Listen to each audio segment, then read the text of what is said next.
fading into blue. The rhythm calls for me and you. Picture this. You're staring at a foggy horizon, curiosity bubbling inside you, but the path ahead isn't clear. Do you steer forward or freeze in place? Welcome back to Curly Boat, where we set sail into the unknown, one question at a time. I'm Sara, your host, and today I'm diving into what it truly means to hold onto curiosity when the world feels uncertain and maybe a little intimidating. You might be asking, but what if my questions just make me feel lost? That's the paradox we'll tackle. How to let curiosity become your compass, not your anchor.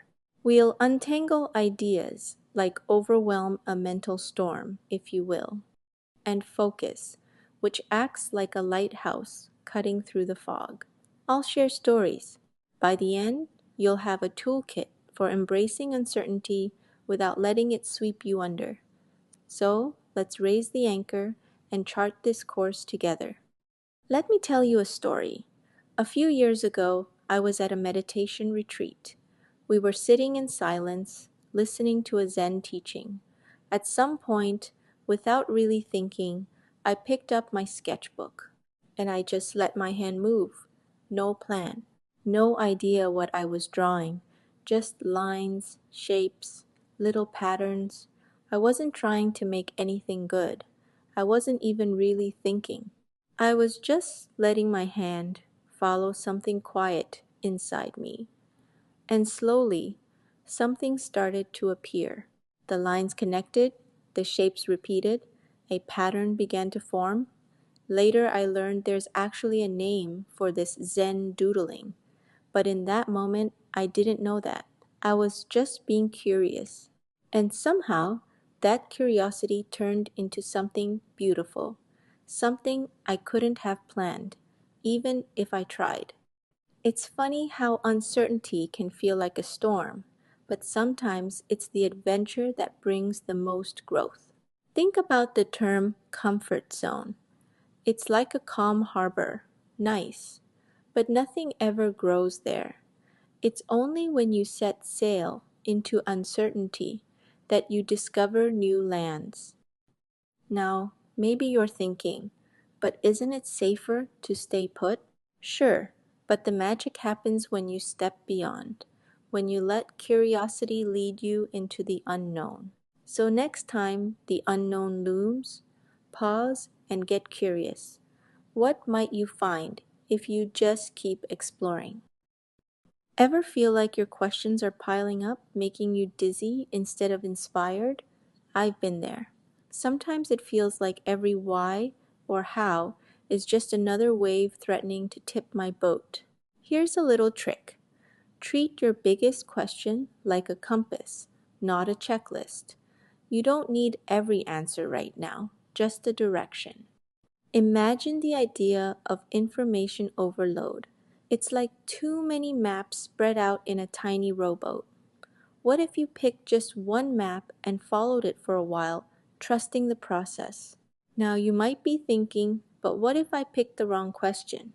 That's the thing. There are no wrong questions, only different journeys. Focus acts as your steering wheel, keeping you steady even when curiosity tugs you toward every shiny object. Let curiosity guide you, not drown you. One question, one course. See where it takes you. Have you ever stood in front of a chalkboard, crammed with ideas, not knowing where to start? That's overwhelm, too many possibilities, not enough room to breathe. But what if you leaned in and asked, which question lights me up right now? That's the spark that turns overwhelm into wonder. Instead of letting curiosity pile up like an untidy closet, try this. Pick one question, clear some space, and let yourself get fascinated. It's like pruning a wild bush. Each cut gives the plant room to grow strong. The technical term here is selective attention. Like a camera lens, you choose what's in focus. And mindfulness is simply noticing when your thoughts wander, gently guiding them back to what matters most. So, next time you feel flooded by questions, ask yourself, which one sparks the most wonder? Start there and let the rest wait their turn. Let's get practical. If the sea of questions feels endless, shrink your boat. Try a tiny experiment, something you can do right now with what you have. For instance, instead of solving a big mystery, ask a smaller question.